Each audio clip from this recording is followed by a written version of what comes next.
আমরা back to back কষ্ট করে ব্যাক টু ব্যাক সিনেমা বানানোর চেষ্টা করেছি, ডিফারেন্ট জনরা ট্রাই করার চেষ্টা করেছি। বছরের পর বছর আটকে থাকা ছবির ভবিষ্যৎ আসলে কি? 3 মাস আগে রায়হান রাফির অমীমাংসিত প্রদর্শন উপযোগী নয় বলে চূড়ান্ত সিদ্ধান্ত জানায় বাংলাদেশ চলচ্চিত্র সেন্সর বোর্ড।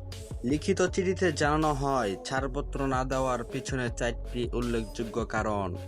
তথ্য ও প্রচার মন্ত্রণালয়ের বিজ্ঞাপনটিতে 4টি কারণ উল্লেখ করে লেখা হয়। চলচ্চিত্রটিতে নৃশংস খুনের দৃশ্য রয়েছে, কাল্পনিক কাহিনী, চিত্রনাট্য ও সংলাপের বাস্তবতার সঙ্গে মিল রয়েছে।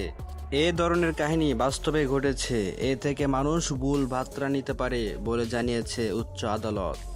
গতকাল শনিবার কথা হয় রায়হান রাফির সঙ্গে। তিনি বলেন, সেন্সর বোর্ড আমাদের ছবিটি দেখেছেন। আমি খুব ভালো মতো বললাম।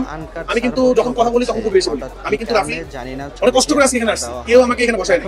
তুফান বানানো যারা ডিরেক্টর তারা জানে তুফান সিনেমা বানানো ডিফিকাল্ট। আমরা অনেক কষ্ট করে সিনেমা বানাইছি এবং দর্শক দেখছে। তো আমার সিনেমা নিয়ে যদি কেউ নেগেটিভ কথা বলে উদ্দেশ্যপূর্ণ ভাবে, দর্শক বলবে, দর্শকের ভালো না লাগলে ভালো লাগে নাই, খারাপ না বলবে, বলতেই পারে, দর্শক এসে রাইট আছে। কিন্তু আমার কোনো অন্য কোনো মানে প্রতিপক্ষ উদ্দেশ্যপূর্ণ কথা বলবে, তখন আমি এমন কথা বলবো আপনার লজ্জা আছে না আমাদের পারবে। সুতরাং আমার সিনেমা নিয়ে কথা বলার আগে চিন্তা করবেন। আমি তাদেরকে বলতেছি, তারা বুঝতেছি। তো প্লিজ মানে আপনাদেরকে নিয়ে মানুষ হাসতেছে, তো প্লিজ আপনি এটা বন্ধ করেন।